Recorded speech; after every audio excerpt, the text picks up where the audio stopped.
अस्सलाम वालेकुम। Walk and talk cricket के साथ तौसीफ और काफ़ी अर्से बाद चलते फिरते वीडियो बना रहे हैं क्योंकि हमारे यहाँ सर्दी बड़ी पड़ी इस दफ़ा और मैं बीमार भी हो गया। और अब ये है कि माशाल्लाह आज स्प्रिंग का पहला दिन है और अच्छा मौसम है। तो आज हम बात करेंगे इंडिया वर्सेस पाकिस्तान। आज जो गेम होने जा रहा है श्रीलंका में एशिया कप का। तो थोड़ा सा इसको प्रीव्यू कर लेंगे और अब थोड़ी सी अपनी राय में दूंगा। और बाकी क्या कहते हैं, आप लोग तो माशाल्लाह खुद सारे समझदार हैं जो क्रिकेट को फॉलो करते हैं। तो सबसे पहले ये कि ऑब्वियसली पिछले वर्ल्ड कप इस वर्ल्ड कप दौरान इंडिया और पाकिस्तान दोनों ने ही इतने ज्यादा वनडे क्रिकेट नहीं खेली। पहले ये होता था कि हम लोग हर साल 25-30 वनडे खेल लेते थे। अब ये है, यहाँ पे बात आ गई है कि हमने पिछले, अब समझ लें कि 4 साल में 25-30 वनडे खेले। तो it's a different ball game now क्योंकि T20 लीग ज्यादा हो गई हैं और इतना शायद वनडे क्रिकेट इतनी पैसे प्रोड्यूस नहीं कर रही, इसलिए कम मैचेस हो रहे हैं। एनीवेज, तो अगर हम इसके मैच के ऊपर जाएं तो ऑब्वियसली श्रीलंका में है और एडवांटेजेस और डिसएडवांटेजेस। तो पहले पाकिस्तान ने अपनी टीम पहले अनाउंस कर ली है, तो मैं पाकिस्तान की टीम की स्ट्रेंथ्स एंड वीकनेसेस पहले डिस्कस करूंगा। तो स्ट्रेंथ्स पाकिस्तान की डेफिनेटली पहले 5-10 ओवर 10 ओवर बॉलिंग के और फिर हमारे जो टॉप 3 बैट्समैन हैं तीनों अच्छी फॉर्म में मतलब ये कि रन्स कर रहे हैं और हमारे बाकी टॉप 4 बैट्समैन। वेयर्स इंडिया का जो है वो इन कंपैरिजन रोहित शर्मा, शुभम गिल और कोहली, और चौथा जो है वो आयर शायद खेलने चौथे पे। तो थोड़ा सा उनका क्या कहते हैं कम क्रिकेट खेलने की वजह से, वनडे क्रिकेट खेलने की वजह से अब ये नहीं कह सकते कि वो सिमिलर फॉर्म में है।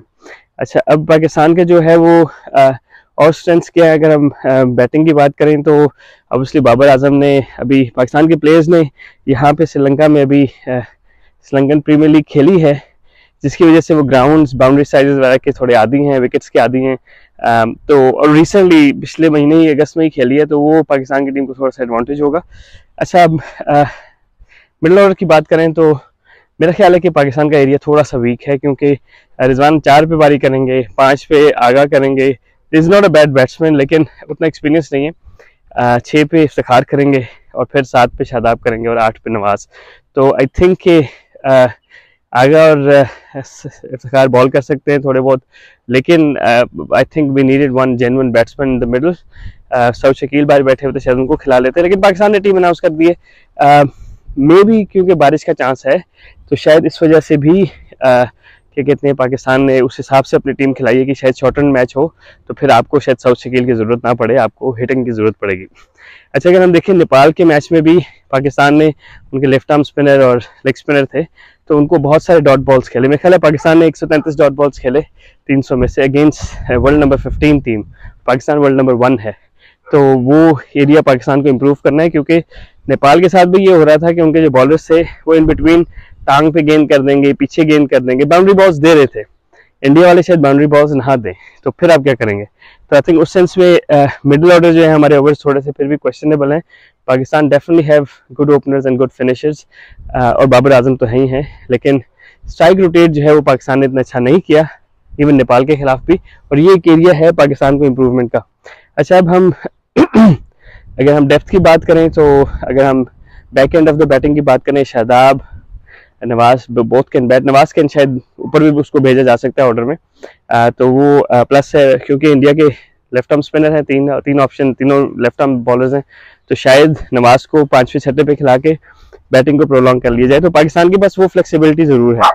अच्छा, उसके बाद अगर हम 9वें 10वें 11वें पे देखें तो शाहीन शाह अफरीदी हैं, नसीम शाह हैं और हारिस रऊफ हैं। शाहीन शाह अफरीदी ऑल्दो अभी ऑलराउंडर नहीं बने लेकिन he is not far of, और नसीम शाह ने तो 2-4 मैच हमें जितवाए भी हैं अपनी बैटिंग से, तो ही इज हाफ डिसेंट। और फिर आखिर में जो है वो हारिस रऊफ। तो आई थिंक पाकिस्तान की बैटिंग इतनी बुरी नहीं है, मतलब हम वी डू बैट डीप। अच्छा, अब उसके बाद अगर हम बॉलिंग की बात करें तो टॉप 10 ओवर्स में पाकिस्तान की बॉलिंग इंडिया से बहुत ज़्यादा स्ट्रॉन्ग है क्योंकि नसीम शाह और शाहीन शाह अफरीदी दोनों जेन्युइन स्विंग बॉलर्स हैं। तो उसमें ये हो जाता है कि बेशक फ्लैट विकेट हो, 2-4 बॉल हिल गए, 2-4 विकेटें गिर गई और 4 विकेटें 3 विकेटें आपकी टॉप 10 ओवर्स में गिर जाएं तो फिर रिकवरी मोड में आप चले जाते हैं, दैट मेक्स इट हार्डर। तो आई थिंक पाकिस्तान को वहाँ एडवांटेज है। मे बी उसके बाद स्पिनर्स हैं, तो आई डोंट नो कि नवाज, क्योंकि नवाज ऑल्दो बड़ा नवाज को बाबर खिलाते भी हैं और पसंद भी करते हैं, लेकिन इम्पोर्टेंट गेम्स में उनसे शायद बॉलिंग नहीं भी कराते।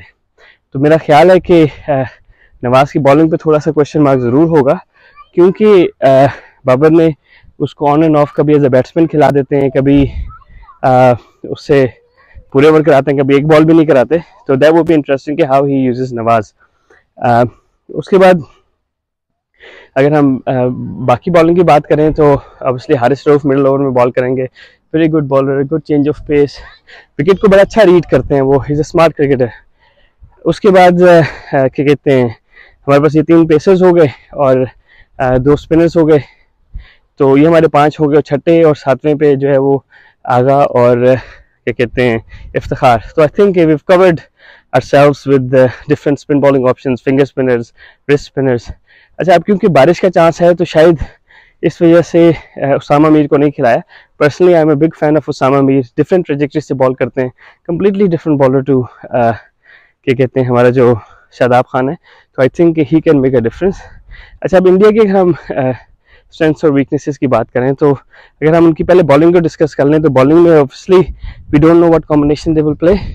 मेरा ख्याल है कि सिराज और शामी में से एक खेलेगा और मोस्ट लाइकली सिराज खेलेगा, क्योंकि he does something with the ball, वो थोड़ा सा ज़्यादा इफेक्टिव लगते हैं और थोड़ा सा ज़्यादा बाउंस एक्सट्रैक्ट करते हैं आगे से। अच्छा, अगर उसके बाद हम देखें तो दूसरे पेसर तो बुमराह ही होंगे। अच्छा, अब तीसरे बॉलर वो कौन से खिलाते हैं मीडियम पेसर? तो एक तो हार्दिक पांड्या हैं आपके पास ना ऑप्शन, ठीक है, तीसरे की। तो क्या शार्दुल ठाकुर को खिलाने की ज़रूरत है चौथे बॉलर्स को, फास्ट बॉलर को, या फिर आप 2 मीडियम पेसर खिला लें और तीसरे पांड्या हो जाए? अगर पांड्या बॉल कर रहे हैं तो फिर इंटरेस्टिंग होगा कि क्या टीम खिलाते हैं, क्योंकि अक्सर पटेल आपके पास एक और ऑप्शन आ जाएगी ऑलराउंडर की। तो आई डोंट नो, लेकिन आइदर वे शार्दुल ठाकुर मेरा ख्याल है कि पाकिस्तानी बैट्समैनों को सबसे ज़्यादा तंग करेंगे। वो इसलिए करेंगे कि he bowls at a pace and he bowls the length where you cannot actually use the pace of the ball, right? और वो बड़ी नैगिंग किस्म की लेंथ पे बॉल करते हैं। उनको हिट बिल्कुल किया जा सकता है, लेकिन मेरा ख्याल है कि वो खेले तो सबसे ज़्यादा तंग वो करेंगे, क्योंकि उनकी स्पेस ऐसी होती है कि हमारे जो बैट्समैन हैं वो प्ले डाउन हो सकते हैं बहुत ज़्यादा, ठीक है, कि बड़ा हिट मारने जाएंगे तो आउट हो सकते हैं। तो भी इंटरेस्टिंग कि वो किस कॉम्बिनेशन के साथ जाते हैं।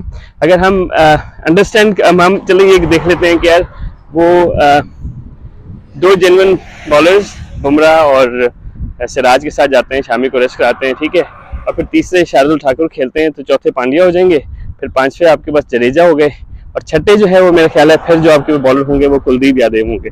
अब Kuldeep Yadav should play in all conditions against Pakistan, क्योंकि पाकिस्तान के जो हमारे इवन बेहतर बैट्समैन हैं बाबर और Rizwan, they don't pick left arm chinaman, even wrist spinners at all.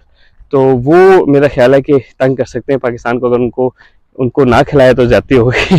तो अब अगर इनकी ओवरऑल एज अ पैकेज हम देखें तो Bumrah again coming from an injury, hasn't played one day cricket recently, तो a lot of one day cricket recently. तो उसमें ये है कि बुमराह अगर इंजर्ड नहीं होते तो 10 ओवर वो कराएंगे, ठीक है, उसके बाद सिराज हो गए, 10 ओवर उनके हो गए, बाकी जो शार्दुल और फिर जो 3 स्पिनर्स और हैं, ये 2 स्पिनर्स और हैं, तो वो मिला जुला के अपने ओवर्स पूरे कर लेंगे, क्योंकि हार्दिक पांड्या भी दरमियान में कुछ ओवर करेंगे। तो इंटरेस्टिंग होगा कि वो शार्दुल ठाकुर को खिलाते हैं as a third medium pacer and Pandya will be the 4th, या फिर अक्षर पटेल को खिलाते हैं। पर्सनली क्या कहते हैं, Shardul Thakur I think should play even if they have to play him at the cost of one of the medium pacers like fast bowlers, क्योंकि आई थिंक वो तंग करेंगे ज़्यादा फ्लैट विकेट्स पे। अच्छा, अब इंडिया की हम बैटिंग की बात करें तो इंडिया क्या बैटिंग ऑर्डर खिलाएगा ये बड़ा इंटरेस्टिंग होगा, क्योंकि अगर हम देखें तो इंडिया की जो क्या कहते हैं ओवरऑल कॉम्बिनेशन रिसेंटली चल रहा है, टेस्ट खेल रहे हैं, T20 खेल रहे हैं और काफ़ी क्रिकेट खेल रहे हैं, लेकिन मुझे ये लग रहा है कि शायद शुभमन गिल को रेस्ट कराएं। हमारे एक दोस्त हैं पंकज भाई, उनसे भी बात हो रही थी, वो भी कह रहे थे शायद गिल को ना खिलाएं और क्या कहते हैं एशियन किशन से ओपन करा लें। अच्छा, ये बड़ा ज़रूरी है कि लेफ्ट हैंडर इंडिया का ओपन करना बहुत ज़रूरी है, इसलिए कि शाहिन शाह अफरीदी जो जेन्युइन स्विंग करते हैं, जो जेन्युइन शेप करते हैं ना, वो पहले 3-4 ओवर में करते हैं, सही है, और फिर उन 3-4 जो उनके ओवर स्पेल है, इनके पहले 10 ओवर में अगर उधर एक लेफ्ट हैंडर खड़ा होगा तो वो उसको कम तंग करेंगे, राइट हैंडर को ज़्यादा तंग करेंगे मेरे हिसाब से ना। तो अगर वो ईशान किशन को खिलाते हैं, ओपन कराते हैं उनसे, तो वो मसला हल हो जाएगा। वो जेन्युइन ओपनर भी है, विकेट कीपर भी है। तो वहां से जो है वो शुभमन गिल को अब 3 पे खिलाएंगे या उसको बाहर बिठाएंगे, ये एक क्वेश्चन मार्क है। क्योंकि फिर अगर वो 3 पे खेलते हैं तो 4 पे फिर कोहली आ जाएंगे, फिर 5 पे आयर आ जाएंगे, तो फिर सूर्य कुमार यादव की जगह नहीं बनती। तो इंटरेस्टिंग है कि क्या वो कॉम्बिनेशन खिलाते हैं। मेरे ख्याल में शायद शुभमन गिल को रेस्ट करा दें और उसको ऊपर खिला दें ईशान किशन को, just for left and right combination. अच्छा, संजू सैमसन भी खेल सकते हैं क्योंकि अभी केएल राहुल इंजर्ड है, तो अगर सैमसन को खिलाना है तो मिडिल ऑर्डर में ही खिलाएंगे।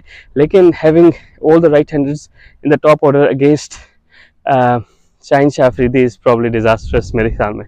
तो let's see how it goes. और उसके बाद ऑब्वियसली आयर मेरे ख्याल में फुटवर्क उनका सबसे अच्छा है, इवन कोहली के बराबर है, अगर बेहतर नहीं है स्पिनर फास्ट बॉलर दोनों के लिए। तो I think he will play a main role, क्योंकि अगर सुबह ऊपर जल्दी आउट हो जाते हैं तो वो कंसोलिडेट कर सकते हैं, तेज भी खेल सकते हैं और लंबी बारी भी कर सकते हैं।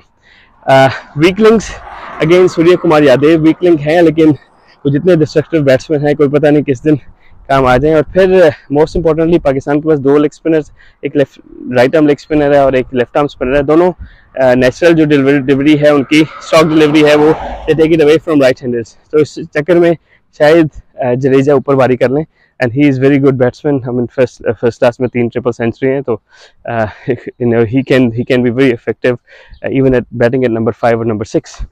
तो एनीवेज, तो मेरा ख्याल है कि मैच इवन स्टीवन होगा और टीम बैटिंग सेकंड को थोड़ा एडवांटेज इसलिए होगा क्योंकि बारिश है, तो बारिश की वजह से जो भी टीम बैटिंग सेकंड करेगी उनको टारगेट का पता होगा।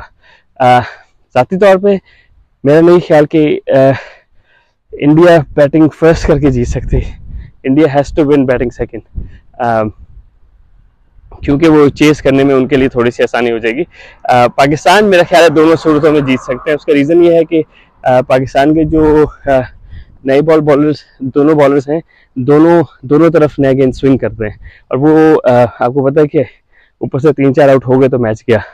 तो in that respect I think Pakistan regardless of bowling first और batting first, Pakistan can probably still win. पर इंडिया के लिए ज़रूरी है कि वो बैटिंग सेकंड करें। अगर वो पहले बैटिंग करते हैं तो आई थिंक पाकिस्तान शायद आराम से चेस कर ले। तो चलिए, अपना ख्याल रखिएगा। इंशाल्लाह हम वीडियोस बनाते रहेंगे और कोशिश करेंगे अभी से वर्ल्ड कप तक रेगुलरली वीडियोस बनाते रहें।